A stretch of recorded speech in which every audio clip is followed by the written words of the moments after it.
नमस्कार, बिहार मिथिला न्यूज में आपका स्वागत है। मैं हूं मनोज। मधुबनी चुनाव, सवाल यह है कि कैसा प्रत्याशी हो। आप लोग जरूर मंथन कर रहे होंगे, लेकिन हमारा कार्यक्रम हम बता दें कि हम आप लोगों के दिल को झकझोरना चाहते हैं। जरा सोचिए, कौन सा ऐसा प्रत्याशी होगा जो आपके नगर परिषद क्षेत्र का विकास करेगा, मुख्य पार्षद में खासकर। क्योंकि एक समझ लीजिए, कुछ लोग चुनाव में हमेशा पैसे की बाजी खेलते हैं, जमीन की बाजी खेलते हैं। लेकिन जरा सोचिए, 12 बजे रात में कौन आपका टेलीफोन कॉल्स उठाता है, कौन आपके लिए 12 बजे रात में खड़ा हो जाता है। विपरीत परिस्थिति में अगर आपके साथ 12 बजे रात में कोई खड़ा है, आपका हौसला बुलंद हो जाता है। छोड़िए जाति धर्म को, क्योंकि यही एक ऐसा मामला होता है जिससे आपका क्षेत्र विकास से कोसों दूर हो जाता है। और आज हम आपको मधुबनी के तिरहुत कॉलोनी में हैं। यहाँ पर कुछ लोग ऐसे हैं जो अपना कैंपेनिंग कर रहे हैं, और इंद्रभूषण रमन जो उर्फ बम बम है, वो एक प्रत्याशी है यहाँ पर। और इनसे कुछ हम जानना चाहेंगे। पहली बार आप पहली बार चुनाव लड़ने की? हाँ, मैं लड़ तो रहा हूँ पहली बार चुनाव, लेकिन चुनाव के पीछे हर बार रहता हूँ। तो इस बार चुनाव का मुख्य मुद्दा क्या, किस मुद्दे पर आप चुनाव लड़ रहे हैं? मुख्य मुद्दा, म्युनिसिपल कॉर्पोरेशन नया बना है, लेकिन इससे पहले जो यह नगर परिषद थी वो आकंठ भ्रष्टाचार से डूबी थी, और उस भ्रष्टाचार के खिलाफ, माफिया के खिलाफ इस नगर निगम को सर्वांगीण विकास करने के लिए मधुबनी में जो भी तत्व हैं उनके साथ हम चुनाव लड़ रहे हैं। एक महत्वपूर्ण मुद्दा है कि बहुत से ऐसे लोग हैं जो चाहते हैं कि हम पैसे दे करके वोट खरीद लेंगे। कुछ लोग ऐसे हैं जो कि अपने अलग अलग तरह से मैनेज करते हैं। कुछ लोग धर्म के नाम पर वोट देते हैं, कुछ लोग जाति के नाम पर वोट देते हैं। लेकिन वैसी परिस्थिति जिसे पूरे मधुबनी का विकास हो, सर्वांगीण विकास के लिए आपका कंसेप्ट क्या है, क्या होगा यहाँ पर, क्या समस्या है नगर परिषद क्षेत्र में आम जनता के लिए जो लगे कि हाँ आप कर सकते हैं? नगर परिषद में सिर्फ समस्या ही समस्या है अभी तक, और अब चूंकि नगर निगम बन गया है तो इसका दायरा बहुत बड़ा हो गया है, तो निर्विवाद है कुछ और समस्याएं नए तौर पर आ गई।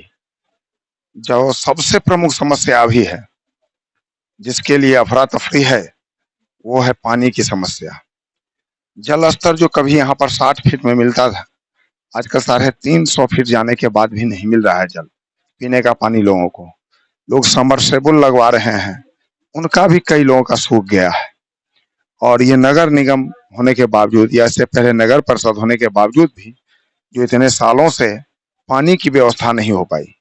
लोग पानी के लिए कई कई किलोमीटर इस शहर के लोग जाते हैं और तब पानी उठा करके घर में लाते हैं, या वो डिब्बाबंद पानी ला ला करके किसी प्रकार पानी पी रहे हैं। ये सबसे बड़ी समस्या है। इसके बाद एक और समस्या पानी की ही है कि अब अगले महीने से बारिश होगी, घर घर में पानी लग जाएगा, पूरा मोहल्ला पानी से डूबा रहता है।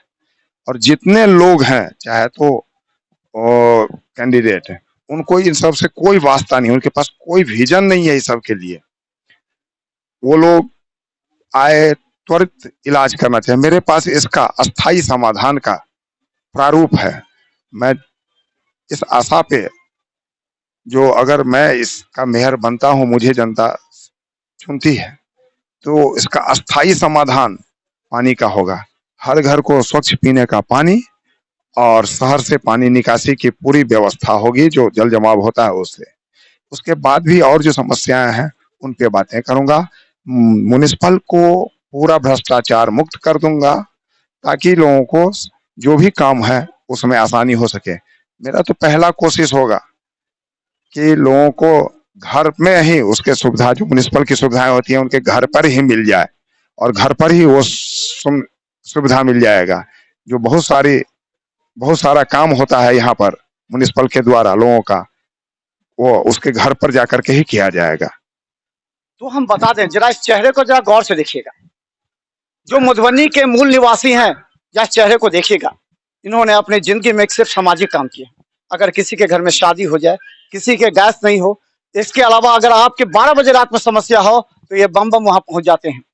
अब सवाल यह है कि जितने प्रत्याशी आपके सामने हैं, वो कौन सा प्रोजेक्ट, क्योंकि आपको पैसे की आवश्यकता नहीं है, आप इंटेलेक्चुअल क्लास के, आपके पास खाने की सुविधा है, लेकिन जल जमाव और जो जल संकट से आप उबर रहे हैं, ऐसे में एक ऐसे व्यक्ति चाहिए जो दिल से साफ हो, जो ईमानदार हो, जो कर्मठ हो, जो आपके लिए 12 बजे रात में भी उपस्थित हो। सबसे बड़ी बात, अब जरा मेरा गौर से सुनिएगा, क्योंकि हम मधुबनी, दरभंगा कई जगह चुनाव में जा चुके हैं और हमने सबसे कहा है ऐसे प्रत्याशी को चुने जो 12 बजे रात में कॉल उठाए। किस तरह का प्रत्याशी आपको लगता है? सबसे पहले बिहार मिथवा न्यूज आपको बहुत बहुत धन्यवाद, जो पहली बार आप यहाँ पर में आए हैं, इसके लिए आपको और यहाँ के जो उम्मीदवार जनप्रतिनिधि हैं उनको बहुत बहुत धन्यवाद, जो इस तरह से हम लोगों के बीच में मुखातिब हुए हैं। एक चीज बताइए, किस तरह का प्रत्याशी होना चाहिए? जनरल बात करना चाहते यहाँ पर प्रत्याशी होना चाहिए जो यहाँ के आम नागरिकों का जो समस्या है, मूलभूत समस्या सबसे बड़ा है, जो वाटर लॉगिंग का समस्या सबसे बहुत बड़ा है। उसके लिए सबसे पहले आप लोगों को ये काम करना होगा, जो नाला निर्माण का जो है सबसे पहला काम कर, जो पानी का जल जमाव यहाँ पर नहीं हो। सबसे बड़ी हैं? समस्या कौन सा मोहल्ला है? ये तिरहुत कॉलोनी है, तो पौष इलाका कहाँ है? पौष इलाका है, वीआईपी कॉलोनी है। और यहाँ के हम लोग जो हैं सो बहुत वाटर लॉगिंग से त्रस्त हैं। कितना पानी लग जाता है? ठेवना भर पानी लगता है। कितने महीना तक? हम अनवरत यहाँ रहते हैं, लगातार हम यहीं रहते हैं। मेरा पानी कितने महीना हुआ है, दिनों तक रहता है पानी लगभग जो है सो 15-20 दिन, जब पानी कम हो गया, ऊपर का बारिश कम हो गया, उसके बाद ही पानी धीरे धीरे निकलता है। तो अब क्या करेंगे आप? क्योंकि आपके हाथ में अभी ऐसा है कि पहली बार मेयर को, मुख्य पार्षद को जनता चुनेगी। पहले तो पार्षद ले दे के चुन करके अपने आदमी को बना करके भ्रष्टाचार में पार्षद दिल देते, अब पहली बार क्या? हमारा कहना यही है, यहाँ जो लोकल जो हैं, जो सामाजिक कार्य से जुड़े हुए हैं, जो इस समस्या को अपने आंखों से बराबर देख रहे हैं, जो यहाँ पर वास्तविक में क्या समस्या आम नागरिक को हो रहा है, उस कैंडिडेट को हम लोग चाहते हैं जो यहाँ से जीते और इस समस्या से जो है सो सबको निजात दिलावें। और बता दे, क्या आप लोग घूम रहे हैं, जनता क्या करे? जनता को क्या चाहिए? क्या समस्या के लिए, निदान के लिए वो चाह रही है प्रत्याशी? जनता काफी हम लोग के साथ समर्थन दे रही है और हम लोग का जो विजन है, पिंक टॉयलेट हो, महिलाओं के लिए सुविधा हो, स्ट्रीट लाइट हो, सोलर स्ट्रीट लाइट हो, और जाम की समस्या जो निजात, बस स्टैंड हो, ऑटो स्टैंड हो, रिक्शा स्टैंड हो, या ये वेंडर जो स्ट्रीट वेंडर है, जो सब्जी वाले हैं, जो ठेला वाले हैं, जो अंडा वाले हैं, उसके लिए एक पर्याप्त जगह स्थान नगर निगम, चौप ना हो पूरा। हाँ, नगर निगम के लिए ये सारे काम आते हैं, जो बखूबी हमारे उम्मीदवार इस सारे विजन को लेते हुए जनता के बीच जा रहे हैं और काफी सहमति मिल रही है हम लोगों को, और हम लोग का एक तरह से बहुत सारा अच्छा रिस्पॉन्स आ रहा है। अच्छा, एक चीज, मधुबनी की मूल समस्या जाम की भी रहती है, मोस्ट कंजस्टेड इलाका है, इसके लिए इसका मुख्य कारण यही है कि मधुबनी नगर निगम तो बन चुका है, लेकिन एक बस स्टैंड, बस पड़ाव अस्थायी रूप से नहीं है। एक निजी भूमाफिया के चक्कर में है, वो सारा चीज टैक्स कलेक्शन होता है वहां से, लेकिन उसका निजात नहीं है, स्थानीय निजात नहीं है, कोई अस्थायी रूप से नहीं है। तो वो समस्या है।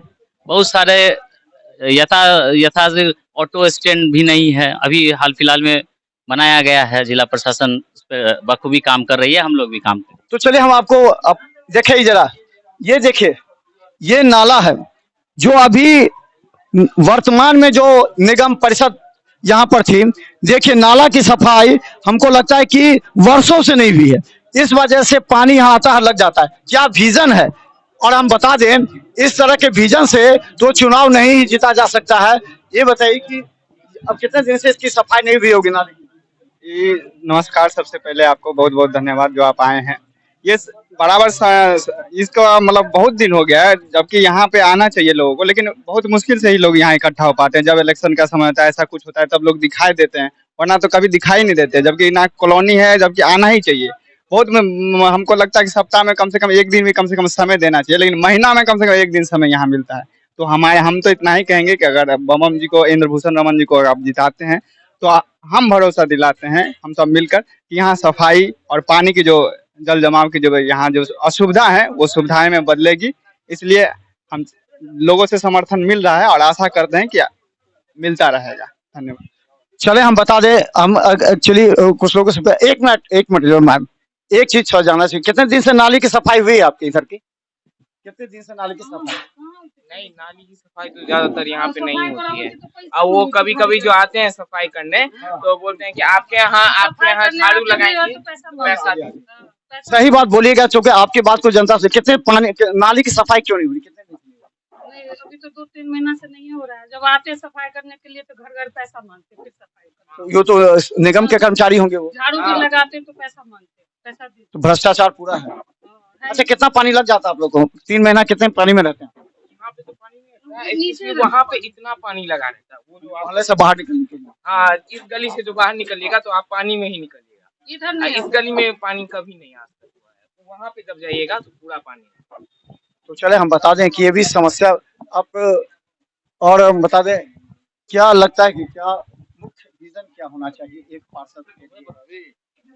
मुख्य विज़न जो है वो है अभी आपको भ्रष्टाचार के खिलाफ एक्शन लेना चाहिए, लड़ना चाहिए, भूमाफिया के खिलाफ लड़ना चाहिए और एजुकेशन सिस्टम को बदलना चाहिए। ये हमारा मुख्य कार्य होना चाहिए। एजुकेशन सेक्टर बहुत ज़रूरी है। एजुकेशन जब ही आएगा तभी हमारे अंदर विकास आएगा। विकास की बहुत समस्या है, विकास होना चाहिए। तो हम बता दें, आप लोग भी जरा गौर से इस बात को समझिएगा और सुनने का प्रयास कीजिएगा। किसी को भी वोट दीजिए, आपको भुगतना पड़ेगा 5 साल, और बाद में ठीक 3 महीने के बाद आप चिल्लाते हैं मीडिया के सामने कि हमारा घर पूरी तरह जलमग्न हो चुका है, घर से निकलने के लिए सांप बिच्छू का सहारा लेना पड़ रहा है, और ये इस तरह की जो घटनाएं घटती हैं उसका जवाब दे, उस समय नगर निगम नहीं होगा। ऐसे व्यक्ति को चुनिए, बार बार कह रहे हैं। पैसा अगर कोई खर्च करता हो करने दीजिए, लेकिन आप वोट ऐसे कर्मठ आदमी को दीजिए जो 12 बजे रात में आपका टेलीफोन कॉल्स उठाए, 12 बजे रात में आपके लिए खड़ा हो जाए। और खासकर हम बता दें, अगर ऐसे लोगों को आप नहीं चुनते तो याद रखिएगा 3 महीना के बाद आप रोते हुए जाइएगा, क्योंकि जो लोग पैसा खर्च करते हैं वो व्यवसाय है। बात समझिए, पैसा जो खर्च करेंगे वो व्यवसाय है। आप पर लाखों रुपया खर्च कर देंगे और वो करोड़ों रुपया निगम से वसूलेंगे। क्या लगता है कि विजन एक होना चाहिए? पैसे पर कहते कि वोट खरीद लेंगे, जीत जाएंगे, फिर तो हमारा राज होगा, 5 साल हम बैठेंगे। देखिए, जो लोग आपको पैसा दे के वोट लेंगे वो लोग उसको वसूल भी करेंगे, क्योंकि वो इलेक्शन नहीं लड़ रहे हैं, वो व्यापार कर रहे हैं। तो व्यापारी क्या है, जो लगाएगा तो वो चाहेगा कि हम 10 चाहे लगाएगा, चाहेगा कि 100 चाहे। तो हमेशा जनता को ऐसे लोगों को वोट करना चाहिए कि वोट करने के बाद पश्चाताप नहीं हो कि हमने कैसे आदमी को चुन दिया, क्योंकि 5 साल तक आपको फिर मौका नहीं मिलेगा कि उसको बदल सकते हैं। कोई यहाँ इस तरह का इम्पीचमेंट वाला सवाल है नहीं, महाभियोग लगा के आप उसको हटा देंगे या कुछ। तो जनता का जो मेन पावर है, चुनाव हमेशा सही प्रतिनिधि का होना चाहिए कि जो जनता की आवाज को सही ढंग से उठा सके। तो खासकर हम लगातार आपको दिखाते रहेंगे मधुबनी की वो सच्चाई जो जनता के दिल में है, दर्द, उस दर्द को हम दिखाएंगे। जरा समझिए, 5 वर्ष में क्या आपको लाभ मिला? क्या आप जल जमाव, जल संकट से निजात मिल पाया? नहीं। तो याद रखिएगा, पैसे वाला व्यक्ति कभी भी आपकी मदद नहीं कर सकता है, लेकिन जो गरीब है, जो कर्मठ है, जो आपके साथ हमेशा क्षेत्र में रहता हो, आपके घर के पास आता जाता हो, आपके मोहल्ले का, आपके आसपास क्षेत्र का हो, तो निश्चित तौर पर आपकी एक आवाज पर आएगा और आपकी मदद करेगा। तो इंद्रभूषण रमन की सबसे बड़ी खासियत यह है, जो लोगों ने बताया, कि इन्होंने शादी भी नहीं की है, और ये पूरी तरह मधुबनी की जनता के लिए, व्यक्ति के लिए हमेशा खड़े रहते हैं 12 बजे रात में। उनका अपना कुछ नहीं है, लेकिन देने के लिए बहुत कुछ है, वो है आश्वासन के बाद वास्तविक धरातल पर काम। तो जरूर वोट डालने से पहले, समय मात्र 4 दिन है, इस 4 दिन में निर्णय लीजिए। बहुत आएंगे, पैसा बांट के चले जाएंगे, धीरे धीरे शराब भी बांटेंगे, बड़े बड़े वादे करेंगे, लेकिन फिर भ्रष्टाचार में लिप्त हो जाएगा आपका मधुबनी नगर निगम। देखते रहिए बिहार मिथिला न्यूज, यूट्यूब में भी सब्सक्राइब कीजिए।